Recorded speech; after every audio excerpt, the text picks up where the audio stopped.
La polémique de Medine, le rappeur, au Bataclan. Alors, je me suis dit, il faut que j'en parle. Il faut que j'en parle et que je fasse un petit coup de gueule. J'ai envie de dégager plein de choses. Et quand tu fais des vidéos, eh ben, ça fait plaisir de pouvoir vraiment se libérer de certaines réalités qu'on pense. Hein. Il y aura beaucoup de désaccords, bien entendu. Alors, c'est quoi cette polémique? C'est tout simplement le rappeur Medine qui va devoir faire un qui va faire un concert normalement au Bataclan.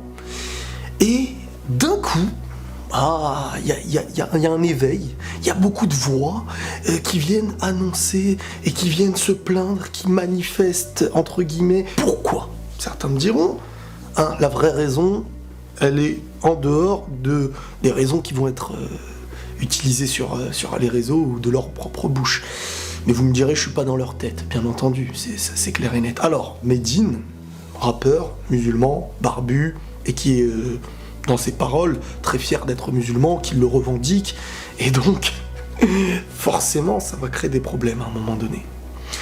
Et moi, là déjà, le petit truc qui me fait rire, c'est il va salir la mémoire des gens du Bataclan qui ont connu ce drame des attentats qu'il y a pu avoir. Et ça me dégoûte à un point d'entendre des gens dire ça. Arrêtez de faire semblant et d'utiliser la vie des gens. Arrêtez ça. Et je suis heureux de voir qu'il y a eu un homme, Emmanuel Domenac, qui est alors un survivant ou quelqu'un de la famille des victimes. Et il a dit quoi? Et ça, c'est trop vrai. C'est fou comme vous vous souvenez des victimes de terrorisme pour les polémiques stériles. Quel dommage, entre guillemets, que vous ignorez notre sort le reste de l'année quand il s'agit de nous aider vraiment. Chapeau. Mais à quel point on se fait endormir? À quel point les gens se la jouent humaniste en utilisant des gens qui sont morts? Ça me dégoûte parce que des morts, il y en a tous les jours et vous vous taisez. Est-ce que vous êtes touché par les morts? Si vous êtes touché par les morts, ça je le rappellerai tout le temps, parlez tous les jours de tristesse comme ça. Des SDF qui existent en France, des gens qui meurent en bas de chez vous. Parlez-en si vraiment vous êtes atteint. Non, il faut que quelqu'un qui nous dérange par son apparence, son visage, sa barbe ou je sais pas quoi, là, on va utiliser l'argument parfait. Donc l'argument des victimes, moi j'en veux pas, arrêtez. Parce que c'est pas vos victimes, c'est nos victimes à vous et à nous. Hein? Pourquoi ces victimes seraient tout simplement les vôtres? Arrêtez de penser comme si tout vous appartenait. Et puis c'est quoi cette mode-là? De plus en plus d'aller fouiller les plus petits mots qui ont été dits en 2005, en 2003, en 2002, avec Ménel, avec Medine, et sans comprendre. On essaye de réfléchir quand ça arrange. C'est quand ça arrange qu'on trouve des raisons, qu'on trouve un contexte, on reproche le titre de l'album de Medine en 2005, ou je sais même pas quelle année, qui se nommait Djihad. Parce que vous utilisez mal un terme qu'il faut désormais qu'il devienne mauvais. Le djihad, c'est quoi? Si vous avez la flemme ou que vous voulez pas écouter, c'est le plus grand combat contre soi-même, son ego. Tous les musulmans et les non-musulmans font le djihad. C'est dur à entendre, mais c'est une réalité. Le sens du djihad, il est là. C'est un combat. Le plus grand, c'est de combattre soi-même, son ego, ses envies, ses pulsions. C'est ça, dans la religion, le djihad. Ensuite, il y a le djihad de la défense, que tout le monde se doit de pratiquer. Tu te fais attaquer, tu fais quoi? Quelqu'un veut te voler ton goûter, tu fais quoi? Bah, tu te défends, c'est le djihad. Maintenant, celui qui l'utilise à tort ou à travers, les minorités, parce que ça aussi, il faut le rappeler à beaucoup de gens qui aiment bien pas inventer, parce qu'il y a des idiots, c'est vrai, il existe des idiots, mais il faut arrêter d'oublier que ces idiots sont minoritaires, parce que, rappelez-vous, le nombre de musulmans qui vivent en France, si vous vous en plaignez, c'est qu'il y en a beaucoup, donc s'il y en a beaucoup, et que, selon vous, le musulman, c'est ce que vous pensez être... le mec qui veut rabaisser, qui veut faire du mal, bref, peu importe le terme, personne ne pourrait vivre en paix. Donc c'est les minorités, faut se le rappeler. Donc vous faites payer la majorité à cause des minorités. Et celui qui me dit que ce n'est pas une minorité, rappelez-vous le chiffre et le nombre de musulmans avec qui vous vivez en paix tous les jours. Rappelez-le vous. Maintenant on va revenir sur ce qui est du rap. Et pas spécialement Medine. Moi déjà le rap à la base... c'est pas forcément ma tasse de thé, mais il y a une réalité. Et il y a des gens qui la découvrent qu'aujourd'hui. Hein. Le rap, c'est provocateur. À l'époque NTM, on leur a pas reproché de se balader devant des commissariats où il y a pu avoir des policiers morts, ou non, je sais pas, pourtant ça pouvait insulter la police. Le rap, c'est ça. Hein. Le rap, ça provoque. Après, il y a des gens qui essayent de faire du rap d'un type de manière à parler de débauche, ceci, cela. Il y en a d'autres qui essayent de, à leurs yeux, lancer un message. Il y en a d'autres qui vont être dans une critique de la société. Et on reproche à Medine des choses qu'il a contredit clairement dans d'autres paroles. Pourtant, moi, je connais même pas réellement toutes ces chansons. Mais du peu que je peux connaître de ces chansons, ce que vous lui reprochez a été limite critiqué par lui-même dans d'autres chansons. Mais ça ne sert à rien d'aller étudier ces paroles, que ce soit dans sa défense ou dans sa critique. Parce que les gens qui veulent pas, par exemple, qu'il aille au Bataclan, ne regardent que ce qui les arrange.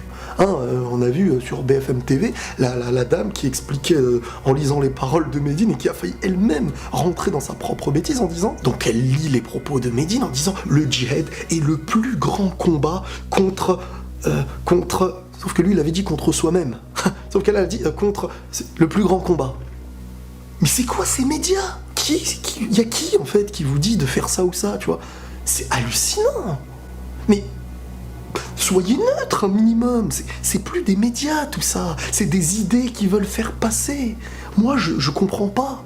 Je suis complètement à la ramasse. Donc il y a aussi une autre question, c'est celle du vivre ensemble, qui est désormais à la mode, parce que je vois même par rapport à certaines de mes vidéos, il y a dans certains qui font des lives, débats ou je sais pas quoi entre eux, qui viennent lancer certaines choses, comme quoi le vivre ensemble ne peut pas exister. Bah tirez-vous. Qu'est-ce que vous voulez que je vous dise ? Soit le vivre ensemble on l'aime et on s'efforce de vivre ensemble comme la majorité qui veut le vivre ensemble, soit des minorités qui existent, on ne veut pas vivre ensemble. Bah tirez-vous, allez dans une île, je sais pas. Vous ne pourrez pas changer la réalité. L'histoire que vous reprochez crée certaines choses aujourd'hui. Et on revient maintenant à ce qui est des musulmans en France. Est-ce que, encore une fois, beaucoup de gens débattent, que ce soit dans des lives ou je sais pas quoi, sans connaître la religion, et ça c'est ce qui me choque, hein, ils sont là avec un livre, ils lisent une phrase, ah bah tiens, t'as vu ? Ah bah eux, arrêtez de jouer les super intellects. Déjà, les musulmans eux-mêmes ont des savants qui interprètent les textes. Et c'est pas des mots que tu lis, il y a un contexte qui s'adapte à quelque chose, qui est lié à quelque chose. Et c'est pas moi, toi, Jean-Jean, Albert, ou je sais pas qui va te taper dans le truc. Ah bah tiens, voilà, bah t'as vu, eux, ils font semblant de faire ça, truc. Qu'est-ce que vous racontez ? Déjà, premièrement, la première règle d'une religion, elle est spirituelle. Dans les religions, après la mort, ce qui comptera le plus, en priorité, bien sûr, il y a d'autres choses, mais ce qui comptera le plus, c'est le comportement. Ce qui compte le plus pour quelque chose, c'est le symbole d'une chose, non ? Si celle que t'aimes ou celui que tu aimes te dit ce que j'aime le plus chez toi, c'est ça.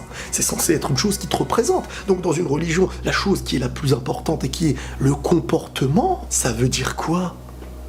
Vous pouvez aller chercher tout plein de petites lignes à gauche et à droite, sorties d'un contexte que vous voulez, et c'est pareil pour les autres livres religieux. Hein. En cherchant des petits textes, toutes les religions du monde sont les méchancetés du monde éternel, et ceux qui n'ont pas de religion sont les plus gentils du monde. Hein. Ils n'ont pas essayé de conquérir des gens, il n'y a pas eu de Shoah, il n'y a pas eu d'extinction des Indiens, il n'y a pas eu... Non. Tout ça, c'est que les religieux. Arrêtez, vivez ensemble un peu. Si vous voulez pas vivre ensemble, je vous demande pas de m'aimer, par exemple, moi, quand je suis avec les gens. Mais qu'on se respecte. Parce que je suis peut-être pas en accord avec la vision que la personne peut avoir, et forcément qu'à un moment donné, peut-être qu'il y en a qui seront pas en accord avec moi. Mais dans l'autre sens, on est dans un pays où on vit comme ça. Donc ça dérange certains qu'il y a de plus en plus de musulmans. Sauf que la religion, c'est spirituel. Ça se choisit. Des Français musulmans, il y en a plein, des Chinois musulmans. Sauf que quand t'as un problème avec les Maghrébins, tu penses qu'ils vont venir imposer une religion. Mais non. Et c'est pas parce que t'es arabe que t'es musulman. Mais il y a des Français musulmans. Et s'il y a une majorité française un jour qui devient musulman, parce que je sais que ça, c'est quelque chose qui fait peur à beaucoup qui sont en mode panique, tu sais pas pourquoi. On dirait que tout le monde va se manger dessus. Alors que la majorité vivent ensemble. La majorité, et on regarde les minorités. On va dire aux Français qui sont devenus musulmans par choix qu'il ne faut pas l'être. Mais qui êtes-vous ? Arrêtez de croire que vous êtes sur votre terre. C'est pas à vous, c'est pas à nous, c'est à nous tous. On est en France ensemble et on vit ensemble. Maintenant, ceux qui ne veulent pas, ils continuent à parler à gauche et à droite. Hein, les Arabes ceci, les autres cela. Quel orgueil que vous faites naître en vous, vous croyez je sais pas où, et vous êtes là à utiliser une phrase d'un musulman, une phrase de ceci, pour venir lui dire quoi? Oh, il s'inspire de ça, de sa religion, mais vous ne connaissez rien à la religion. Elle est spirituelle en premier lieu. Sans spiritualité, c'est que des mots que tu peux faire à gauche et à droite. Moi, ça me choque, et ça me fait plaisir de pouvoir dire toutes ces choses-là, parce que c'est impressionnant la bêtise et les voix qui commencent à monter facilement. Ils aiment pas les religieux, ils aiment pas ceci, cela, et vas-y, maintenant on va créer un boycott, on va leur dire, allez, on va leur dire non, il faut pas qu'il aille là-bas, quitte à mentir sur les gens, quitte à nuire à leur réputation, c'est le dernier de leurs problèmes. Et après, ils vont dire, ils nuisent aux victimes, nos victimes. C'est pas vos victimes, c'est les victimes du pays musulman, chrétien, toutes les personnes qui vivent dans ce pays-là. Pourquoi vous vous les appropriez? Parce que ça y est, hein, on est dans l'idée de se dire que c'est des musulmans qui ont tué. Donc ça y est, maintenant, c'est super. Les musulmans qui existent, ils sont en dessous de nous. Mais non, les musulmans avec qui vous vivez tous les jours, ils sont autant éloignés, du moins la majorité, encore une fois, tout autant qu'il existe des minorités non religieuses qui peuvent être pédophiles, qui peuvent être assassins, qui peuvent faire des tueries en Amérique, qui peuvent faire tellement de choses. Mais pourtant, je ne serais pas dans l'idée de me dire que cette minorité, on va la remettre sur les non-religieux. Imaginez-vous comment ça partirait en vrille dans un pays de penser comme ça. Vivons ensemble. Rejetons le mal ensemble aussi. Ou sinon, chacun se fait sa guéguerre. C'est tout. Il n'y a pas d'autre solution. Il n'y a pas d'autre solution. Donc ceux qui ne croient pas au vivre ensemble, ne vivez pas avec les gens. Allez, je sais pas, si vous n'aimez pas les gens, essayez de vous aimer vous-même, hein, peut-être. Parce que c'est peut-être le fait que vous ne vous aimez pas qui fait que on n'aime plus rien qui est différent. On aime voir que des gens blancs comme nous. On aime voir des gens que blonds. Ça devient nazi, le truc. Et certains diront, bah oui, mais il y avait du bien dans le naturel. Les gens aiment débattre pour tout et pour rien, au lieu d'avancer dans votre vie. Hein. Vous savez, on va tous mourir un jour. Hein.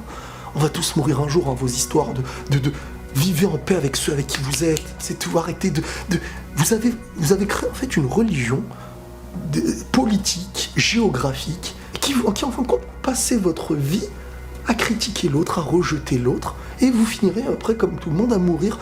Et voilà, bébête, on a passé une vie à galérer. Bref, même si je m'en fiche du rap, même si spécialement j'ai rien de proche ou de pas proche envers Medine, bah j'espère qu'il va le faire son concert au Bataclan, et qu'il aura préparé même un beau discours, parce que si vous voyez tous les discours et tout ce qu'il dit dans ses interviews, dans les moments où il parle en dehors de ses chansons, je l'ai jamais vu parler fort brusquement comme dans sa chanson. Et il y en a, ils vont dire oui, mais il fait exprès pour faire semblant l'innocent et tout. Bah écoutez, moi j'ai plus de force pour vous, mais il faudra s'adapter à vivre ensemble et en paix, bien sûr en paix. Bref, n'oubliez pas que ceux que vous détestez, c'est une minorité. Pour vous le rappeler, regardez le nombre de personnes qui vivent dans ce pays. Voilà. Allez, prenez tous soin de vous et la paix sur vous.